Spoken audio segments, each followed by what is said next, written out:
Welcome to the NASCAR Beat, the official podcast of NASCAR.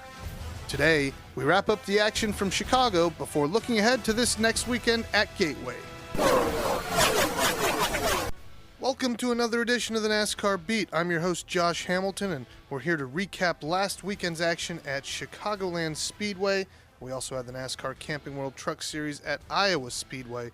We're a little later in the week than we normally are for the race recaps. However, there was an exciting event at the NASCAR Hall of Fame yesterday.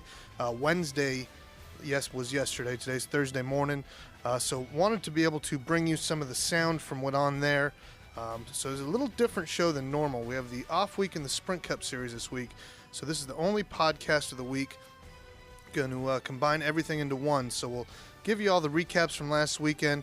We'll talk a little bit about the action coming up at Gateway, the Nationwide Series and Camping World Truck Series in action this weekend. And then we'll get to the Hall of Fame stuff. I'm sure the core fans will most certainly enjoy what we have to offer later on. But let's start off Camping World Truck Series, Iowa Speedway.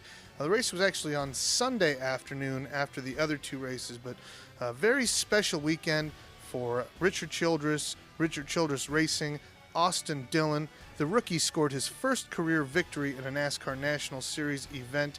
He led 187 of the 205 laps, earned a perfect driver rating, and just obliterated the field, beat Johnny Sauter to the line by over half a second for the victory. The first victory for Richard Childress Racing since 1999, and it was very remarkable for the entire organization there to see that three-truck in victory lane.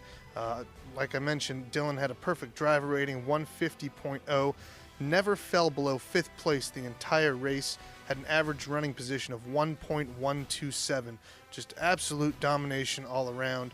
Obviously, RCR and crew chief Gary Stockman gave him a hell of a truck.